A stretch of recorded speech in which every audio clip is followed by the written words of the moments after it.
my name is Anita and welcome to Baking a Murder Mystery. In this channel, I will be discussing true crime cases or murder mysteries while baking and decorating cakes. So for my first case, I would be talking about Sylvia Likens, who died in October of 1965.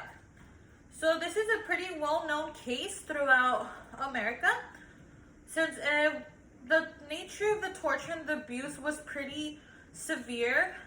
It has gone on to inspire two movies, one of which is An American Crime, which was released in 2007. And personally, this is how I found out about this case. I'm going to start with one of the main abusers, which is Gertrude. She was born September 1929. She was the third of 6 children. At age 11, she did have to witness her father's passing, which he died of a heart attack. And it's said to be that she was indifferent with her mother, so they didn't have the best relationship, unfortunately. At age 16, she dropped out of high school and married a man, John Beneswisky. He was 2 years older than her. He was born in Pennsylvania and he later became a police officer. They ended up having altogether about 4 children: Paula, Stephanie, John, and Marie. Sadly, they weren't one big happy family. John was known to have a really big temper and he would often beat Gertrude in front of their kids. After 10 years of marriage, Gertrude and John finally called it quits, and quickly after she married a man named Edward that only lasted 3 months. And then after their divorce, she goes back to her first husband, John, and that second marriage gave them 2 more kids, Shirley and James. Unfortunately, of course, they did divorce again. And once again, shortly after, Gertrude got together with someone else, and this time she got together with a 22-year-old man named Dennis Lee Wright. And with this new relationship, she did have her final child, which was a boy, and they named him Dennis Lee Jr. As soon as the baby was born, the dad left Gertrude. She filed for what is known today as child support, and she did win her battle, but unfortunately, even though she won, she never received anything from Dennis Lee. He basically just abandoned them and said, "See you later," even though she did win the child support order. So at the age of 37, Gertrude was a single mother of 7, and she was an asthmatic, sorry if I'm not saying that right, she had asthma, but she was also a heavy smoker, which didn't help her case. And her only source of income at this point was from her first husband, John.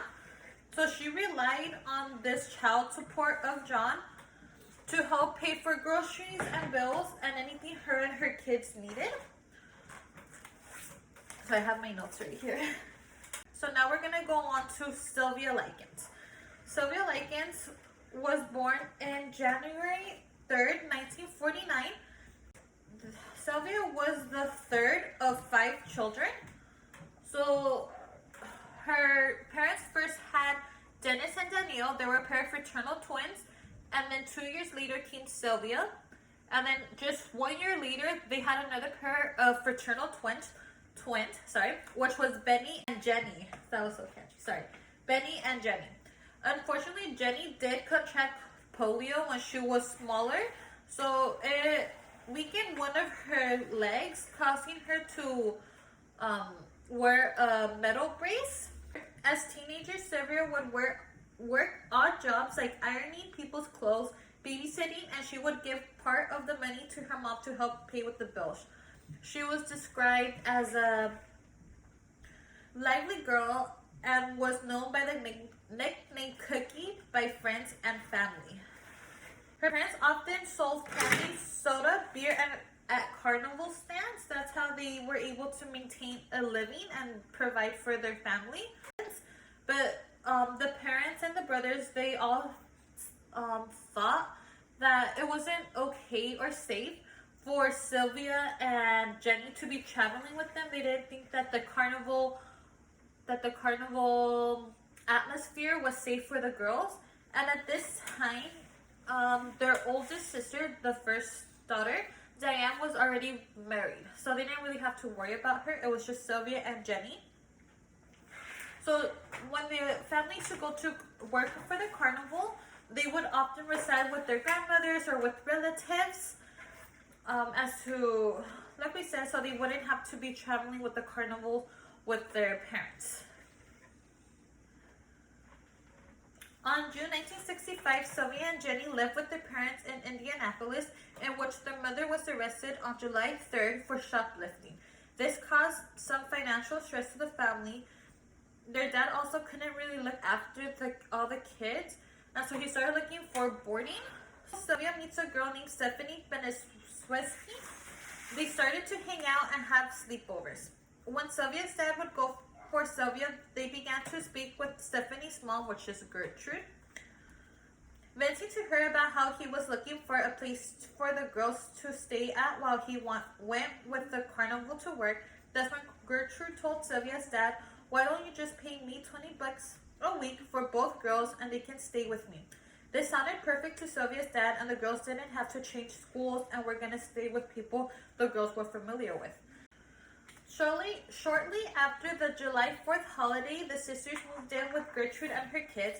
At first, everything was good, and the Likens sisters would help around the house and do regular chores. At first, everything was good, and the Likens sisters would help around the house, doing chores, etc.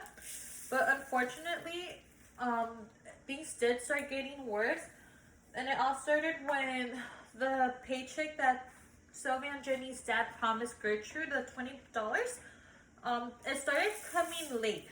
Sometimes they would be 1-2 days late, but this would upset Sylvia, this would upset Gertrude. And in the first instant that it happened, Gertrude began venting her frustrations onto the girls by beating their bare bottoms with a 1/4-inch thick paddle, making statements such as, "Well, I took care of you two little bitches for a week, all for nothing." On another occasion, the girls were beaten approximately 15 minutes on the back with the paddle after Paula, Gertrude's oldest daughter, had accused the sisters of eating too much food at a church supper the household children had attended. By mid-August 1965, Gertrude had begun to focus her abuse almost exclusively upon Sylvia. It is said to be believed Gertrude's motivation was mostly jealousy towards Sylvia and her appearance and what she would be capable of doing in this lifetime. Some people believe that since Sylvia was 16 and that was around the age that Gertrude got pregnant and married, she kind of just vented her frustration out on Sylvia for it. The initial abuse upon Sylvia included beatings and being refused sufficient food, which would eventually lead Sylvia to eat spoiled food out of the garbage.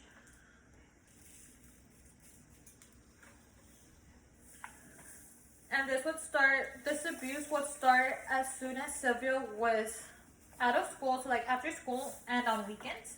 Sylvia would collect, because she wasn't offered sufficient food, Sylvia started to collect Coke bottles in exchange so she could change them for money and buy candy or food so she could eat. When Gertrude found out about this made her mad, and she did discipline Sylvia for this once again. On another occasion, Sylvia was force-fed a hot dog loaded with its condiments, which eventually she did end up throwing up. So it had like the ketchup, mustard, probably like tomato, so all the condiments, and she threw up. And once she threw it up, she was forced to eat her own throw up. Sylvia was not only being abused by Gertrude, But at this point, she was being also abused by Paula, Gertrude's oldest daughter. Paula overheard Sylvia and Jenny talking about her boyfriend, Sylvia's boyfriend from Long Beach that she had met in the spring when her family had lived in California. And for some reason, this angered Paula.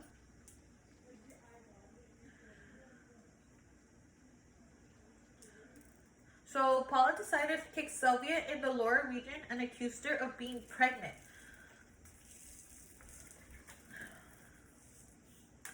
So she accused her of being pregnant. And now Sylvia's only form of retaliation she could think of was to spread a rumor that Stephanie and Paula were prostitutes at school. She did this because she was upset with the household singling her out for similar accusations. And while at school, Stephanie was jokingly propositioned by a boy who told her that Likens had started the rumor about her. Upon returning home that day, Stephanie questioned Likens about the rumor, and she admitted to it, in which Stephanie punched Sylvia. And that was it. I mean, she punched her just because she started that rumor. But now, when Stephanie's boyfriend, 15-year-old Coy Hubbard, heard this rumor, he brutally attacked Likens, slapping her, banging her head against the wall, and flipping her backwards onto the floor. Now, when Gertrude found out about this rumor, she also beat Sylvia. So she was just getting abused at this point from Gertrude's daughters, and now Gertrude's daughters' boyfriends. Another occasion, Paula beat Likens about the face with such force that she broke her own wrist, having primarily focused her blows upon Likens' teeth and eyes. So since she did break her wrist, Paula did have to get a cast, which later she ended up using her own cast as a weapon towards Sylvia. Gertrude would even occasionally force Jenny to strike her own sister, beating Jenny if she did not comply. So several of their classmates frequently visited the Beneswiski residence to both physically and verbally torment Sylvia. So this kind of became like a, I guess, neighborhood thing. Like, the place to be was to be at Gertrude's house to abuse Sylvia. With the active encouragement of Gertrude, several of the Beneswiski's kids' classmates would frequently visit Sylvia and routinely beat her, sometimes using her as a practice dummy in violent judo sessions, lacerating her body, burning her skin with lit cigarettes and excess 100 times, and severely injuring her lower regions. At one point, Sylvia was forced to strip naked in the family living room and masturbate with a glass Pepsi Cola bottle in their presence, with Gertrude stating to all present that this is for Sylvia to prove to Jenny what kind of girl she is. At one point, Gertrude Beneswiski eventually forbade Sylvia from attending school after she confessed to having stolen a jumpsuit after Gertrude had refused to purchase the clothing for her. For stealing, Gertrude whipped Likens with a 3-inch white police belt that was left behind from her first husband. Now, many asked why the girls didn't run away or just ask for help. But Jenny had been threatened by Gertrude that she would herself be abused and treated as Sylvia was, to the same degree as her sister, and if she said anything, and the Likens sister believed that things would only get worse if they tried reaching out for help. On one occasion in September, the girls encountered their older sister Diana at a local park. Sylvia mentioned to her sister that she was hungry, so Diana gave her a sandwich. Unfortunately, though, one of Gertrude's children saw this and told her. Gertrude and Paula choked Sylvia.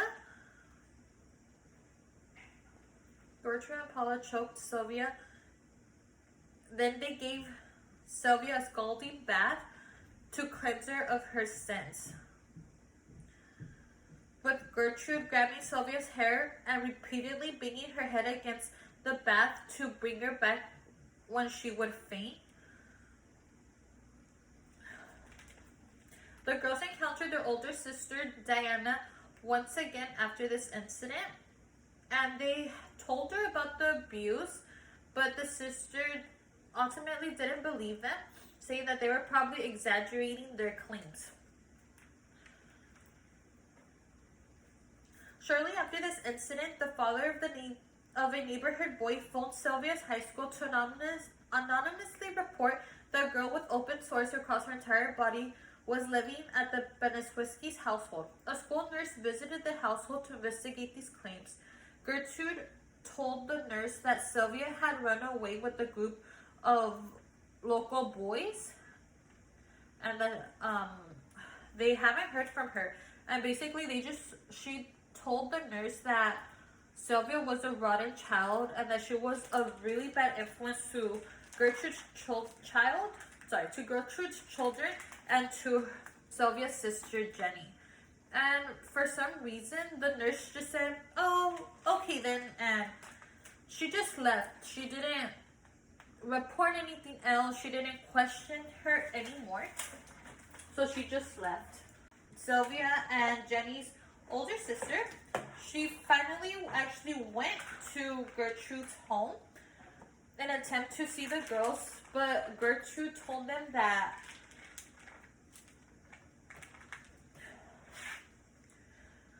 Gertrude, however, refused Diana to be able to see them, stating that she had received permission from their parents not to allow either girl to see her. She then ordered Diana off of the property. So she wasn't able to see her sisters, but due to the torture and mistreatment Sylvia was subjected to, she began to wet the bed. As punishment, Gertrude threw Sylvia to the basement and tied her up naked, rarely feeding her and frequently deprived of water. Occasionally, she was tied to the railing of the basement stairs with her feet barely touching the ground. Neighborhood children were also occasionally charged 5 cents apiece to see the display of Sylvia's body and to humiliate, beat, scald, burn, and ultimately mutilate her. Gertrude frequently, with the assistance of her children and neighborhood children, would tie up Sylvia before placing her in a bathtub filled with scalding water and proceeded to rub salt into her wounds. In order to muffle Sylvia's screams, they would put a cloth over her mouth. At this point, Sylvia was completely malnourished. Gertrude's kids would often offer Sylvia food but quickly take it away. So then Gertrude ordered Sylvia to the kitchen, then ordered her to strip naked before proclaiming to her, "You have branded my daughters, now I will brand you." She began carving the words, "I am a prostitute and proud of it," into her abdominal region.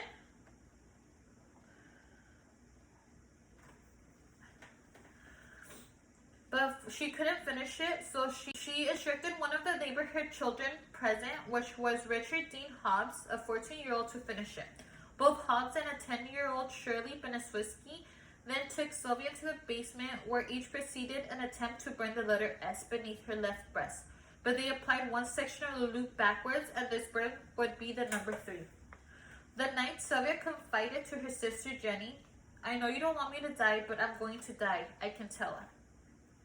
The following day, Gertrude forced Sylvia to write a letter to her parents stating she had run away from the Beneswiski residence with a group of anonymous local boys who Sylvia had initially agreed to engage sexual relations with them before they inflicted extreme abuse and torture upon her body.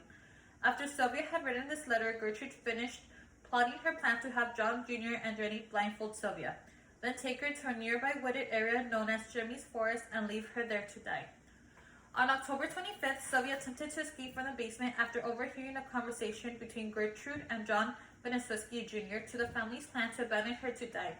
She attempted to flee from the front door, but due to her extensive injuries and general weakness, Gertrude caught her before she could escape the property, beating her pretty badly again. That evening, Sylvia desperately attempted to alert neighbors by screaming for help and hitting the walls of the basement with a spade. One immediate neighbor of the Beneswiski would later informed police she had heard the disparate commotion and that she had identified the source as emanating from the basement, but that as the noise had suddenly ceased at approximately 3 a.m., she decided not to inform the police of the disturbance. By the morning of October 26, Likens was unable to either speak intelligibly or to correctly coordinate the movements of her limbs. Sylvia became delirious, repeatedly moaning and mumbling. When Paula asked her to recite the English alphabet, she was unable to recite past 4 letters of the alphabet. In an attempt to wash Sylvia, John Beneswisky Jr. sprayed her with a garden hose brought to the house that afternoon by a neighborhood kid at Gertrude's request. Sylvia again desperately attempted to exit the basement but collapsed before she could reach the stairs. This made Gertrude mad that she stomped on Sylvia's head. Gave her a warm, soapy bath. But Sylvia stopped breathing before she could be carried out of the basement. When Stephanie realized that she was not breathing, she attempted to do CPR, while Gertrude repeatedly shouted that Sylvia was faking it. Gertrude then instructed Richard Hobbs to call the police from a nearby payphone. When police arrived at her address at approximately 6:30 p.m., Gertrude led the officers to Sylvia's body that had been moved upstairs into a soiled mattress in one of the bedrooms. Before handing them the letter she had forced Sylvia to previously write to her, and claiming she had been doctoring Sylvia for an hour or more prior to her death.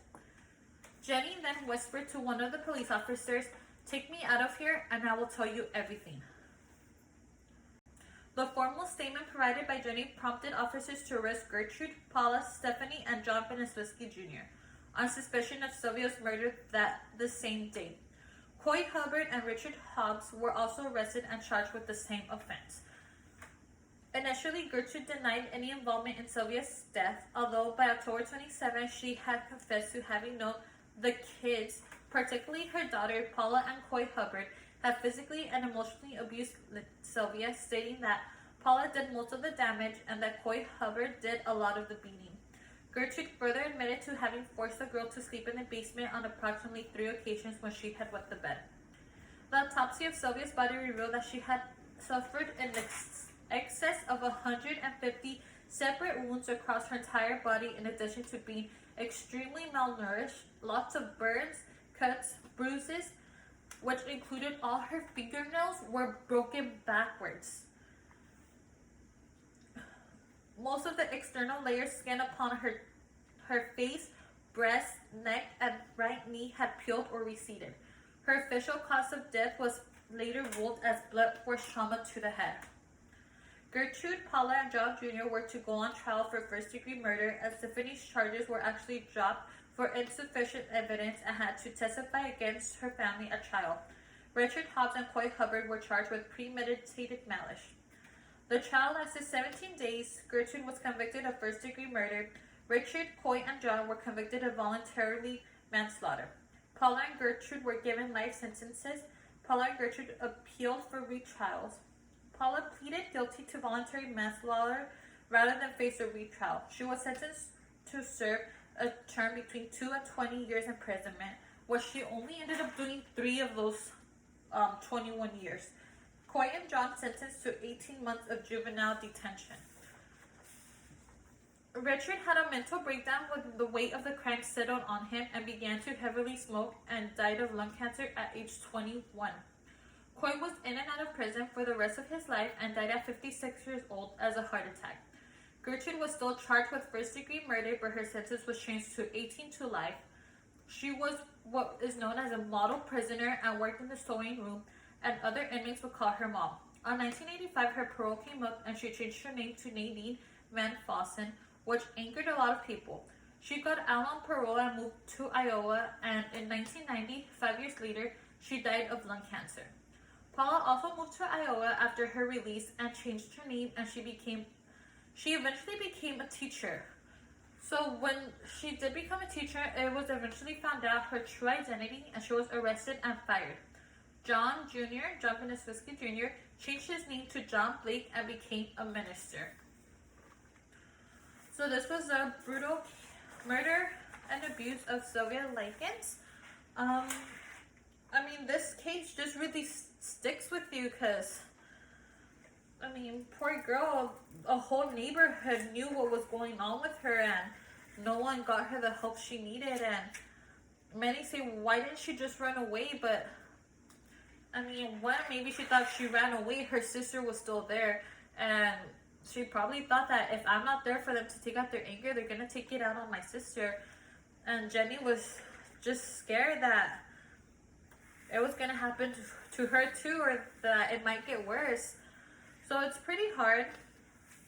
What's hard is just knowing that these people didn't get life sentences, and the ones that did, they didn't even reach the full potential of the life sentences. They got out earlier. But anyways, let me know what you guys think about these videos. I know, I'm sorry, this first video was a little rough. I'm still getting the hang of it. This is also my first cake. So just comment down below what you guys think about this, if it's something you guys really like. And also you guys could put down below any other true crime cases that you guys have been thinking about, that it just troubles you guys, that you guys would like me to cover. In the description box, I will put down everything I used for this cake, which everything was mostly from Walmart, so it's super affordable. Anyone could, you would be able to make it if you would want to recreate it. And don't forget to like and subscribe to my new channel, Baking a Murder Mystery. Hope you guys liked it. Bye.